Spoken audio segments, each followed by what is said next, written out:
Compromise करने के लिए उसी दिन पैसे का ऑफर आने लगा कि भाई पैसे ले लो। मेरे जो रिलीवर थे उनको बोला गया कि भाई उनको वहाँ से हटा दो, तुम जाके बैठ जाओ। उसको मार दिया जाए। हमें लगता है कि इसमें कानून कभी बर्दाश्त नहीं करेगा। अब कोई बड़ा से बड़ा भी लोग अगर होगा, अगर गलत करेगा तो कठोर से कठोर उसको दंड कानून देगा। यह मुझे सबसे मतलब घेराबंदी चुनाव के बाद उसी दौरान उसी दिन फिर मैंने थाना में कॉल करवाया। उसी दिन हाँ, उसी दिन थाना से कुछ स्टाफ गए तो फिर 1-2 घंटा वहाँ पर रहे, तब तक वहाँ कोई नहीं था, भाग गया था। मामला हो जाएगा। हम लोग छापामारी कर रहे हैं, अभी देख लेते हैं, जितना जल्दी हो सकेगा गिरफ्तारी करेंगे हम लोग। Thank you. Thank you. अभी हम सिवान जिले के मोहम्मदपुर पंचायत भगवानपुर में मौजूद हूँ और मेरे साथ अरविंद जी हैं। ये यहाँ एक दुखद घटना हुआ है। ये बूथ नंबर कितना, बूथ नंबर 262 के पोलिंग एजेंट थे भाजपा के तरफ से। उसके बाद कुछ ऐसे लोग फर्जी वोटर आपके पास, आपके बूथ पर गिराने आए, आप उसका विरोध किए, उसके बाद क्या हुआ? उसके बाद मतलब कि फिर हमको धमकी आने लगा कंप्रोमाइज करने के लिए। उसी दिन पैसे का ऑफर आने लगा कि भाई पैसे ले लो। मेरे जो रिलीवर थे उनको बोला गया कि भाई उनको वहाँ से हटा दो, तुम जाके बैठ जाओ। ठीक है, फिर भी हम नहीं मतलब काम नहीं गए वहाँ से। भाई हम बोले कि हम भाई अपना जो काम कर रहे हैं पार्टी का। फिर एक चला गया, फिर दूसरा फर्जी वोटर आ गया, फिर वहाँ भी मैंने विरोध किया। उसके बाद मतलब कि विरोधी जो कांग्रेस के जो कार्यकर्ता थे मतलब कि मारने की धमकी, चारों तरफ से मतलब घेराबंदी। चुनाव के बाद उसी दौरान फिर मैंने थाना में कॉल करवाया। उसी दिन हाँ, उसी दिन थाना से कुछ स्टाफ गए तो फिर 1-2 घंटा वहाँ पर रहे, तब तक वहाँ कोई नहीं था, भाग गया था। मामला फिर जैसे वहाँ से वो लोग स्टाफ हटे, प्रशासन, फिर मतलब वहाँ आके अब फिर वही काम शुरू, फिर फर्जी वोटर भेजने लगा। फिर मैंने विरोध किया। फिर शाम को मतलब कि पर्सनली मारने के लिए हमको ये हुआ कि भाई अब तो टाइम ऑफ होने वाला था तो ये जैसे निकलते हैं तैसे इनको आज मारा जाएगा। तो मैंने फ़ोन करके चाचा उचा को और ये चाचा के लड़के इन लोगों को बुलाया कि भाई ऐसे ऐसे मेरे साथ हो सकता है। ये लोग आए, बहुत ख़त्म हो गया, सीलिंग विलिंग हो गई। हम चले गए वहाँ से अपने घर। तब तक ये सुनील पारे हैं, वो दूसरे बूथ पे थे, वो भी बीजेपी का थे। तब तक उनके बाइक का प्लग नोच के उनको कॉलर वॉलर पकड़ के कुछ मतलब कि वो भी समझिए कि चुप होके निकल गए, नहीं तो कुछ बोलते तो उनको पीटा जाता वहाँ पे।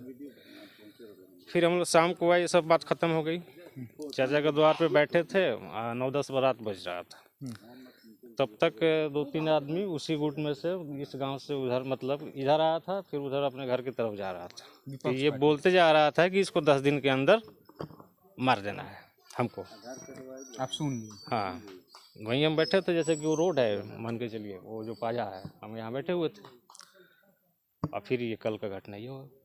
उसके बाद उस दिन मामला को मतलब धमका रहा था लोग, लेकिन शांत हो गया। लेकिन कल शाम का क्या हुआ है, थोड़ा आइए दिखाएं। उसके ये फर्जी वोटर आते रहिए, फर्जी वोटर जो आ रहे थे उनका विरोध कर रहे थे। उसके बाद कुछ विपक्ष के लोग, इनके कहने के अनुसार विपक्ष के लोग इनको धमकी दिया, मारने के कई बार कोशिश किया, लेकिन इन्होंने थाना में फ़ोन किया। थाना का स्टाफ जब आया तो मामला को शांत हुआ।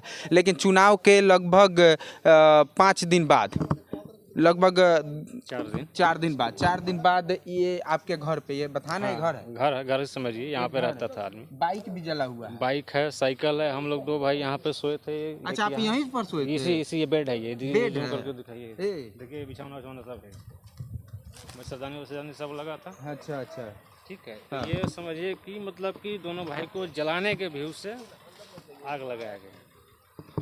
ठीक है, तब तक हम लोगों को दोनों भाई का नींद टूटा, तो मतलब गर्मी लगने लगी, तो देखा कि भाई उधर से आग पकड़ लिया है। अच्छा। तो भैया निकल के इधर चले गए। इधर खेत वाले लोग सोते हैं अपने खेत में। उन लोगों को बुलाना गए, तब तक हम इधर गए, तब तक उधर से 4-5 आदमी 5 आदमी। अच्छा, आपने FIR कर दिया? हाँ, FIR कर दिया। नाम अंकित कराया? नाम बाई नेम करवाया? बाई नेम करवाया। 2 आदमी को जिनको जाना। अभी कौन महाराजगंज के सांसद जनार्दन सिंह सिग्रीवाल जी आए थे, जी, जो उम्मीदवार हैं, जिनके आप पोलिंग एजेंट थे, क्या बोले? सांत्वना दिए हैं, कानूनी मतलब कि उस कार्रवाई होगी। DSP साहब भी आए थे। हाँ, बोले कि कानूनी कार्रवाई होगी उन लोगों के ऊपर। यही हुआ। FIR कल हुआ? हाँ, FIR आज हुआ। आज हुआ। कितने लोगों का नाम है? नाम तो अज्ञात 3 का है और बाकी 2 का है। नाम जो 2 का है वो नाम आप जानते हैं? हाँ, नाम जानते हैं हम लोग। अच्छा, तो ये भगवानपुर प्रखंड की घटना है, मोहम्मदपुर पंचायत के अरविंद जी हैं, अरविंद ठाकुर, जो पोलिंग एजेंट थे और पोलिंग एजेंट का इन्होंने फर्जी वोटर का विरोध किया तो विपक्ष द्वारा इनको धमकी दिया गया। उसके बाद इनके घर पर कल आग लगा दिया गया। 2 लोगों पर एफआईआर, अज्ञात में 3 लोगों का नाम है। मैंने एसडीपीओ साहब से भी बात किया, महाराजगंज के जो सांसद संतावना देने आए थे उनसे भी बात किया। वीडियो में बने रहिए। जय हिंद। कर दिया जाए, हमें लगता है कि इससे कानून कभी बर्दाश्त नहीं करेगा। अब कोई बड़ा से बड़ा भी लोग अगर होगा, अगर गलत करेगा तो कठोर से कठोर उसको दंड कानून देगा, यह मुझे पूरा का पूरा विश्वास और भरोसा है। और मैंने अधिकारियों को कहा भी है कि चाहे वो बड़ा हो या छोटा हो, गलत कर रहा है तो उसके ऊपर कानूनी कार्रवाई मजबूती से होनी चाहिए और होगी भी मजबूती से कानूनी। सर, चुनाव तो बीत गया, चुनाव के बाद भी आप यही अमन चैन होना चाहिए। मेरा यही अपील भी है सबसे, अमन चैन से रहो भैया। चुनाव में जहाँ जो किया, लेकिन अब तो चुनाव खत्म हो गया। 6 बजे के बाद फिर अपने साथ अमन चैन से रहना चाहिए, भाईचारे से रहना चाहिए। जो पहले में जो रहते थे वैसे रहना चाहिए। कि चुनाव में अलग मैंने चला गया कहीं, उसी दिन शाम को चला गया वो दूसरे जगह, आप यहाँ लड़ रहे हो तो उससे तुम्हारा क्षति हो जाएगा ना। तुम्हें बड़े से बड़े लोगों को देख नहीं रहे हो, अगल बगल में कहाँ लोग है। कानून के शिकंजा में कस जाओगे तो फिर पूरा अपने भी और परिवार भी बर्बाद हो जाएगा। कानून के शिकंजा में नहीं कसना चाहिए किसी को, कस जाएगा तो कोई छोड़ेगा कानून। Thank you. अभी हम लोग निष्कर्ष पे कोई नहीं पहुंचे हैं उस तरह की, लेकिन इंक्वायरी जारी है। इंक्वायरी के बाद फिर इस पर एक्शन लिया जाएगा, स्ट्रॉन्ग एक्शन लिया जाएगा। हो चुका है, एफआईआर हो चुका है। हाँ, बाय नेम हुआ है। गिरफ्तारी कब तक हो जाएगी? हो जाएगा, हम लोग छापामारी कर रहे हैं। अभी देख लेते हैं, जितना जल्दी हो सकेगा गिरफ्तारी करेंगे हम लोग। Thank you. Thank you.